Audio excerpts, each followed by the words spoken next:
Let's talk about Greta, which is a psychological thriller from Neil Jordan, the director of The Crying Game, and more recently Ondine and Byzantium.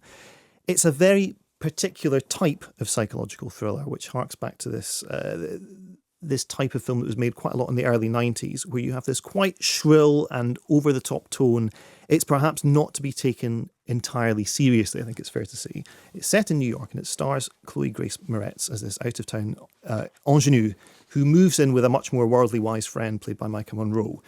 And one day she finds a very expensive handbag on the subway, and she decides, rather than just impersonally handing it back in to Lost and Found or alerting the police, she's going to deliver this handbag back to its owner in person.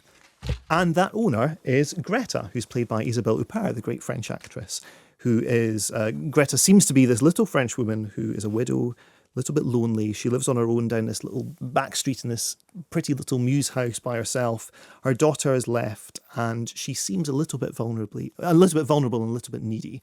So Chloe Grace Moretz's character thinks, here's someone I can really help out and be a good Samaritan. Needs a friend. Exactly. So they strike up this very sweet cross-generational relationship. And then a discovery is made, which I should say is detailed in the trailer.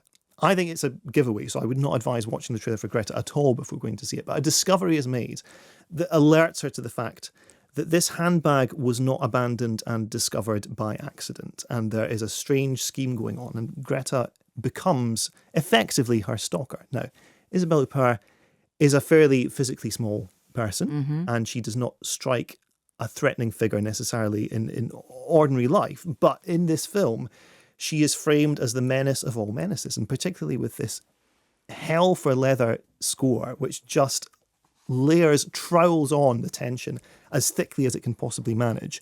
You see Greta popping up at various points in her life. In one particular instance, turning up at a table in a restaurant where Chloe Grace Moretz's character works. And here's a clip of that instance, and you can see from this captures the tone of Greta perfectly. The Chablis.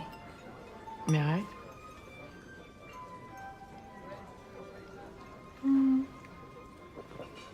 Bit like you. Promises a lot, then disappoints. Okay. I deserve better!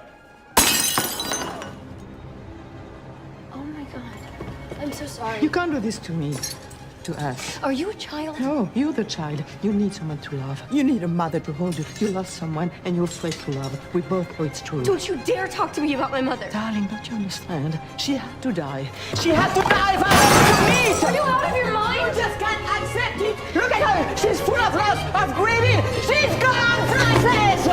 Just accept it! It's called moving on! You don't mean that next face of instant! Leave me alone! She's gone! Leave me alone! Leave me alone! Wow. And you can imagine in the edit Neil Jordan just saying, can we turn the Vivaldi any louder? Yeah. Can we get it any more shrill, Yeah. please? I mean, you can review this film in one word, and the word is yikes. But it's a good yikes, I think. Okay. And I think the silliness, I hope the silliness is a choice. It feels like a choice. I think particularly because it's Isabelle Huppert, you can put a bit of trust in this. She did Elle with Paul Verhoeven recently, which was a brilliant film. And she specialises in this tightrope walk of tone where just teetering over slightly too far to one side will just destroy the whole thing with this explosion of camp craziness. And teetering too far over to the other side, it's just too much normality, and it doesn't kind of carry the shrill, heightened atmosphere of the film properly. She gives these really offbeat line deliveries. She does little skippy dance moves. She has an incredibly intense stare. This is all stuff that she's been able to appropriate from her more serious roles. I mean, in films like The Piano Teacher, for example, she even plays the piano in this. Yeah. It's deliberately, there's like a hat being laid on it saying, okay, you remember as the piano teacher, here, we're going to reference that here with the piano in the house. So it's tapping into all of this. And the craft as well is extremely good. There's one particularly brilliantly pulled off moment where it trusts on your expectations around dream sequences in films to completely pull the rug out from under your feet. You know, you're used to these things being staged in certain ways. And this one is subverted in a very, very clever way. The problem for me is, first of all, it's not particularly scary. It's a silly film more than a scary one.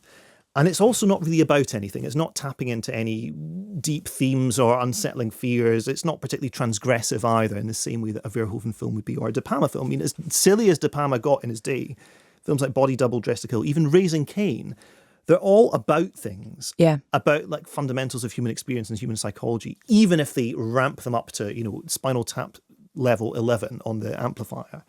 They're all touching on something that you can properly identify. Greta is just a game. There's nothing really more to this film than the game it's playing, but the game is a fun one. Do you think then it was a deliberate fun game, or I think it's got to be deliberate. You think it's got to be deliberate? Okay.